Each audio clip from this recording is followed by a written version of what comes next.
Today on the corner with Camille Syed, we have a state champion, a national champion, and an Australian representative at the 2024 Paris Olympics at 54 kilograms, Tiana Echegaray. Yeah. Welcome to the corner. Thank you. Solid. This is a solid intro. I'm not going to lie, it took me a couple of times to get it. Yeah, no, all good. Thanks for having me. No worries. Thank you for coming on. And obviously, you've just qualified for the Paris Olympics. Amazing achievement. Let's wind the clock back a bit. Take me back to before 2019, before you started boxing. Who was Tiana in school? Who was Tiana? Definitely not a boxer, yeah. Or an athlete of any sort, honestly. I think I was probably the last person to anticipate me being an athlete, and any of my family members or circle of friends at that time. But growing up, yeah, I think just before I started boxing, I'll start there actually. 2019, I was 25, 26, working a 9-to-5 job, just living kind of aimlessly, to be fair. Like I worked in so many different industries and so many different jobs. I was kind of just trying everything and giving anything a crack and seeing, you know, where my place was in the world, like what was my purpose, what was I meaning to do. But I think at that time, to be completely honest with you, I was not the biggest fan of myself. I didn't really like myself too much. I think I didn't like the direction I was heading in, and I had nothing to sort of be proud of. And I think at that time, I sort of turned to movement. I think mentally I was just like, oh, I just need to get up and do something. I'm tired of like sitting on my ass all day and just looking at a computer and feeling like the work that I'm doing is just kind of going into the abyss. It doesn't really mean anything. But I literally just signed up to like a local gym. I think it was like Anytime Fitness. I was working in advertising in Piedmont at the time. And I met some girls that were running like a box fit class. So I was like, oh yeah, might feel good to hit some shit. I'll do that. And then I saw them hitting the bag, and I was like, they are obviously on a different level with boxing. And I was like, wow, like what are you guys doing? You guys look badass. I want to look that cool. Like how can I improve my skills? How can I look as good as you guys? And they sort of encouraged me to start, you know, maybe try to sign up to a proper boxing gym and take it further than just your box fit class. And at that time, I'd found a little gym in Chippendale. It was called The Vault. A really cool, small little gym that I completely fell in love with the community there. And Sam Atkinson is actually a coach here at No Quarter now, and he owned that gym. So I trained there for like a year. Fell in love with the community around the sport, the skills that I was learning. I would think it was ticking all the boxes for me. I was like, oh, I feel like I'm starting to feel actually a little bit better about myself. Like I'm starting to move, and I think mentally I was just having a bit more clarity. I was like, I don't know why, but this feels good and I'm going to keep doing it. So I didn't really question it from there. And sounds like boxing gave you a purpose. 100%. Like I didn't, to be fair, like I just started doing it. I didn't even know where it was going to head, or I didn't think about where it could take me. I had definitely had no anticipation of going to the Olympics. So I just started doing it because it felt really good. And then one thing sort of led to another. But then there was COVID. It was a lockdown period. And that was, what, 2020? I think it was? Correct, yeah. And at that time, you know, we were all in like a little bit of limbo. Everything was closed. The vault didn't open back up as well. So I was kind of like doing trials at a bunch of different places and trying to figure out where I could find myself again. I met Anton during that time, and I think he was running like some female sparring days there. And I noticed that there was a big female community here, and that a lot of women felt comfortable enough to come here and train here and spar and stuff. So initially when I saw that, I was like, oh yeah, that's cool. It says a lot about the guy running the joint, you know? So, and after doing trials at other places, I thought, no, you know what, like Anton and No Quarter is definitely the right fit for me, I think. So I stayed here, and next thing you know, I've not left. So 2019, your career started as an amateur. And what's incredible is 2019 to 2023, when you qualified by winning the Pacific Games, that's a 4-year period. From 0 to 4 years, qualifying for the Olympics is absolutely unbelievable. And what do you feel like especially during, you had 2 COVID lockdowns in that period as well, what do you feel like you attribute that success to? Yeah, good question. I think I found boxing in a time where I just needed something to focus on, and I needed something to give me a bit of purpose. And I think I just really found it at the right place, because at the right time, because at that time I was 25, 26. And I think if I'd started it when I was much younger, I definitely would not have had the emotional capacity or tolerance to be punched in the face and be okay with it. And just deal with the chaos that is fighting and being in the ring. So I think I lived a little bit. I matured enough to, appreciate boxing for what it is and the art that it is. And decided, that I've definitely got to stick around. And I think also being at an age where I was just like, I've tried everything else now. I'm just going to like put all my eggs in this basket and commit to the decision of giving it a proper go. So, do you feel your success in your ring also kept you on the same path, kept you on this path? Your success in the ring, because obviously if you're losing a lot more, if you're having inconsistent results, you'd be less likely to continue on this path. So is a big contributing factor your success that you're having in the ring? Absolutely, yeah.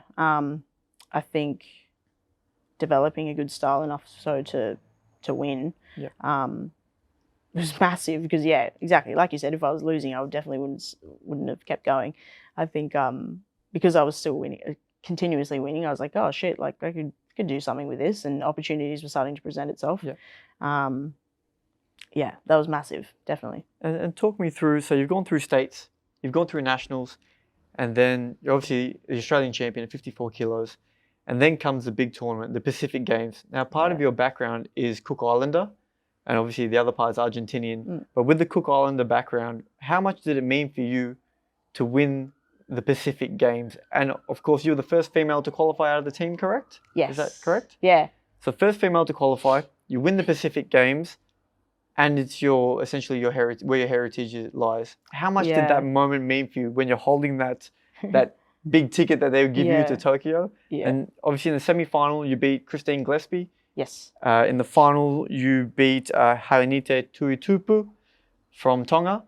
So just talk me through that moment where the final fight's happening and you get your hand raised. Just talk me through that moment.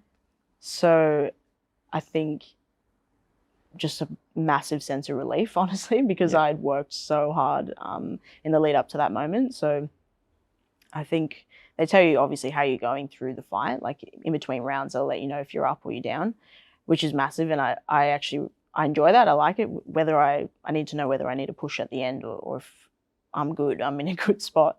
So I think by the end of the second, they told me I was up again. And in the third, I was like, all right, just don't fuck this up. Like just go around, don't get hit, like jabber all day and you'll be sweet. But as soon as it was over, like they put us in the middle of the ring, obviously, and as soon as they said unanimous, I was like, that's me. There's no way that it's the other girl. So I was so happy. Like I kind of explain, Has there been a better moment in your life or in your career than that? Life for sure. It's the little moments I feel like in life that are really important and that stand out for me. But I think specifically in boxing and everything that you put into that moment, the sacrifices you make, and the people that are behind you and that are watching as well. A lot of my family had tuned in. My coach Anton was obviously like stoked for me to be there, and to get that win and just have me win unanimously was really one of the greatest feelings ever. I can't explain the level of happiness and sense of relief. Just so much weight lifted off my shoulders. Yeah. And you just mentioned there people who are supporting you, and that this victory didn't just mean a lot for you, it meant a lot for them as well. Talk me through some of those people who supported you along this journey. So obviously Anton is one of them, and No Quarter. Your partner, I imagine your family. Yes. Talk me through what those people mean to you and what it meant for them to see you win. Yeah, I think so. A big one is obviously Anton runs the gym here at No Quarter, and even just my friends and teammates in the gym, because a lot of them had seen me come up from nothing. And a lot of them had just been, kicking my ass in the gym every day as well. So they'd seen how hard I'd been training and, just witnessed my journey. So for them to witness me winning at the Pacific Games, I think it was just a moment for them to see like, oh, hey, they could do it too if they wanted to. If they really committed to that decision and they wanted to make something of themselves in the amateurs, they could do it because I'd done it in this gym. So That was massive. I think for Anton as well, to have one of his athletes go all that way and qualify for the Olympics was massive. He hadn't had anyone, like an athlete of his, qualify for the Olympics ever. So massive achievement for him. And I think that was really important to me, to make him proud and show him that I told him that I was committed and that I wanted to go to the Olympics. And for me to uphold what I said, I think meant a great deal. So it's my teammates, my coach, my family, my mum, she doesn't miss a fight. She comes to all the fights, and she's of Cook Island background, and she's rallied the whole small nation of the Cook Islands, and they are, the loudest and proudest little nation. And I really can't thank them enough for tuning into all my fights and really just backing me through the whole thing, and giving me enough confidence to back myself as well. And being like a female Cook Islander, and I'm not sure that they've ever had anyone from the Cook Islands qualify for the Olympics, so that was massive in itself as well. And just all the little things, they're so loud on Facebook. It's hilarious. Like the community on Facebook from the Cook Islands is massive. They're just posting and sharing everything, and sending their well wishes all the time. And it's the best. Like, I really feel all their love. Another one that's massive is my partner. So we live together just down the road here, and he deals with a lot of things that people don't see, I'm coming home and I have a shit day in the gym, you're cutting weight, you're annoyed, you're angry. Man, actually. So when I first started fighting, which is after I started dating him, and so him sort of going through the process of me, I'm so much better at it now, but when I first started, I was pissed if he's eating a pizza and I'm at home having my tuna and rice. I'm like, bro, come on. This is disrespectful at this point. But no, much better at it now. But he's helped me get through a lot of those tough days where, I just, you doubt yourself and you've had a terrible day and you just feel like you don't want to go back to the gym, basically. But he's helped me a lot in terms of just reassuring me that, it's all part of the process, and that I have to endure those bad days in order to have the good days. So we're extremely grateful for him. He doesn't miss a fight either. So he's at all of them as well, and he's probably the loudest in the crowd. You hear him. That's incredible that you've got such a support network around you, and you're able to make your dream come true, and they're all living through you, essentially. Yeah. And I wanted to talk about your time in the Australian national team. So you've done a fair few camps overseas. You fought overseas. And talk me through kind of how the setup works, because not all athletes are funded correct. Yeah. And especially at the amateur level, it's not like the pros where you're getting paid. Yeah. And you are at the elite level, you're going to the Olympics, and you're not getting fully funded. So that's quite a challenge, because you still essentially, you're away for camps, you got bills when you come home. Yeah. How do you manage that, and how do a lot of athletes manage that? So, I mean, a lot of athletes sort of manage their own sponsorships. I think that's a massive thing, but to be fair, there's no handbook to tell you this is how you go about sponsorships. This is how you create sponsorship packages, and this is how you approach potential sponsorships. Yep. It's a lot of kind of trial and error and figuring it out on your own. So it can be really tricky. I hate asking for money from people and be give me money so I can live my dream. And they're like, cool, bro. We all want to do that. Why would I give you money? But I think it's kind of shifting your mentality around it, and realizing that there are people out there that want to help you. So, just shifting your perspective on it, and knowing that there is help out there for you. I think, I don't even know 100% how. I think it works in categorization. So even when I started in the amateurs, I wasn't fully funded last year, so there was some trips that I had to part pay. Okay. And usually, if you are fully funded, they'd cover your flights and accommodation and your food for the most part. Okay. But yeah, like you said, you have bills at home, you've got rent to pay, and all your normal living expenses. So it's trying to balance out. You obviously can't work a full-time job if you're overseas all the time. So the biggest thing, what I had done, is that I had taught classes at this gym and done personal training sessions. I did some women's training sessions as well. My partner owns a cleaning business, so I was doing cleaning jobs. Yeah. I was basically just doing whatever I could to make an extra buck. but it gets to the point where you can't do it. Like your focus needs to really be on your craft and boxing itself, and all the 1% is out of boxing as well. You know, you've got your running sessions, your S&C. Yep. There's so much recovery stuff. There's a lot that you need to be paying for and that you need to be giving all your attention to. So I think it's managing your sponsorships. This is the biggest thing, is like you really have to put yourself out there and figure out a way to make money, which is tricky. It's really tricky. Like it's a whole other side to the sport that I'm still wrapping my head around and trying to get better at. But of course, amateur boxing isn't very marketable. It's a very difficult sell to.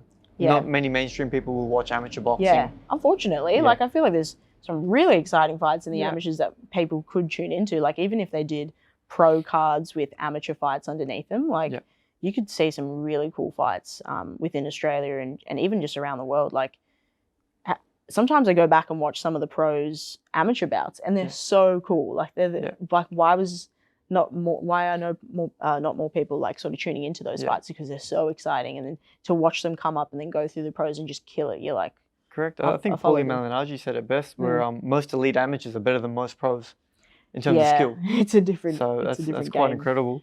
Yeah. And with your time in the Australian team, so obviously we talked about how difficult it is to get funding and sponsorship, and how you kind of got to get outside your comfort zone to ask for sponsors. But once you're in the team and you're going away on these trips, it looks like, again, it's social media, and from what I've spoken to you about personally, it looks like you have a really great time with some of the girls in the team, like people like Tiana Rahimi, Caitlin Parker. Yeah. The list goes on. Monique Sarakuchi, if I said that correctly. Sarachi, Sarachi's not even close. But it sounds like you have a really great bond within that team. Is that correct? Yeah, we've got an awesome team. Like everyone is very different, I will say, but we get along so well. And I think a lot of that has to do with how much time we spent together last year. Yeah. We traveled around the world last year, fought a lot internationally, and had a lot of time, just being each other's support network, because when you're overseas, you don't have the people that support you here. So you're having to reach out to other people. And I remember at first I was very uncomfortable with that, like just being like having to confide in these people that I don't usually confide in, that I don't know. Like I just didn't feel comfortable with that. But then you soon realize, that everyone's in the same boat, and we're all just over there just giving it the best crack that we can. And we're all incredibly close because of that. And we respect each other's grind. We see how hard we work, and we push each other all the time. So we all just want the best for each other. We all want to, make it on the podium. And there's some real love there. And I love our team so much. I feel really grateful to be part of it. It's incredible that you're in that environment where you're all competitive, you're pushing each other, but to be better for each other, and you're happy if someone does better than you. There's no jealousy in a negative way. It's all positive emotion. That's so incredible that you guys push each other like that. And I feel like, just like the support network that you described outside the ring that you have with Anton, with your family, with your partner, feels like you've got sort of similar within the Australian network as well. Yeah, I think there's definitely, you have your go-to person for certain problems, I think, on the team. But no one has really beef with anyone on the team. We're very close. We're very fine to be left with anyone on the team. Everyone is just incredibly approachable and kind. And like I said, I'm very grateful to be part of this team particularly. And as we lead up into Paris. Still stuck on Tokyo. As we lead up into the Paris Olympics, we're about 3 months out now? Just over 3 months? Yeah, no, about 4 months actually. 4 months, yeah. About 4 months out. A bit better. How are you feeling? And where's your mental state at? What are you focused on day by day to get you to that goal of Paris? Good question. I think I'm doing what I've always done in terms of ticking the boxes and taking it, day by day, and just doing the things I know I'm supposed to be doing. So I'm, getting in all the sessions I'm supposed to be doing. I'm doing my S&C, I'm doing my running programs, I'm doing my technical boxing, I'm doing my sparring. I think if you do all the things that you're supposed to do, then you feel that gives you confidence and, and everything that that you've done everything that you can. Mentally, I think that's probably that's a big one for me this year. I'm really trying to focus more on that. Because, what aspects of it? Just I think backing myself has probably been one of the hardest ones, is because it's been such a quick, ascendance, that I never sort of thought that I even like should be on the Australian team. You know, I'm like, oh, really? Me? Like, I should be going to the Olympics? Are you sure? Like, so just, yeah, just reassuring myself that yes, I should be on the team. I belong here. I'm the best in Australia. I'm the best in the Pacific. I'm good enough, and I'm very capable. Like, I've proven that. Yeah, like I've actually, if anything, shocked myself in the amount of things that I've been able to do. And sometimes you just got to stop and smell the roses because, yeah, it's all going to be over pretty quickly. So, but yeah, just I think it's a lot of self-talk, you know, just reassuring yourself and telling yourself that I am very capable. And I need self-belief if I want to be on the podium. That's really the biggest thing. Yeah. And that's the goal, of course, get the gold medal. Yeah, absolutely. And tell me about after you finish with Paris. So that will be done in August? Yes. That'll be done? Yep. And then what's next for Tiana? Yeah, I'm not 100% sure. Professionals? That's been spoken about a lot. Yeah. I think... Because you are 30, correct? And you'll be 31 by that time? Yeah, I'll be 31 in September this year. Which is still fairly young for female fighters. So, yeah. I feel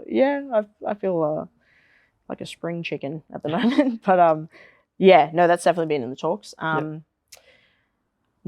I'm not 100% sure. It's a different beast. You know, the pros is like, you're not part of a team anymore. You're by yourself. You need a good team behind you. You know, you need...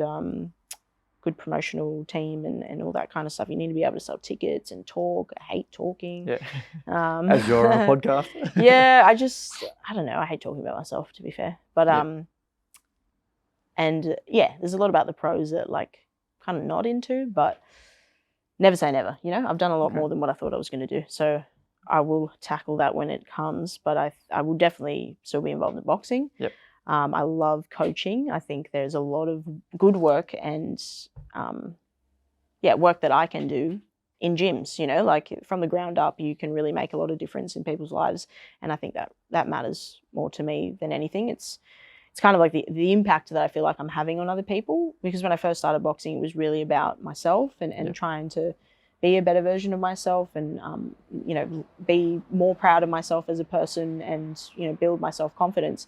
And it's gotten to the point where it's so much bigger than myself now, right? Like it's having this impact on my family and my friends and the people in the gym. And that is, if anything, probably the best part of all of this is that it's having that positive influence on people. And that's what's keeping me around, is that I really want to make the people that matter to me most proud. And as we get into the final stage of the interview, Tiana, what would you like to tell those supporting you, those who love you, those who follow you, and even anyone out there who's just listening and wants to follow your story? What do you want to tell them? The stage is yours. Big moment, big pressure now. Good question. I think we're all very capable of tremendous things. Like I was literally at the pub just downing beers and pumping darts. Like I was just not an athlete of any sort, but I just made the decision and committed to the decision that I wanted to, you know, change my life around and do something cool and do something that I could be proud of and the people that matter to me most proud of. So you commit to your dreams, it can really take you places and you don't lose, you know, when you follow your dreams, because you always end up in a better place. So you just need to get out of your comfort zone. You need to take the leap, because it's going to be so worth it, I promise. Perfect. Well, Tiana, thank you for coming on The Corner, and we wish you all the best with Paris 2024. Awesome. Thank you. Appreciate it.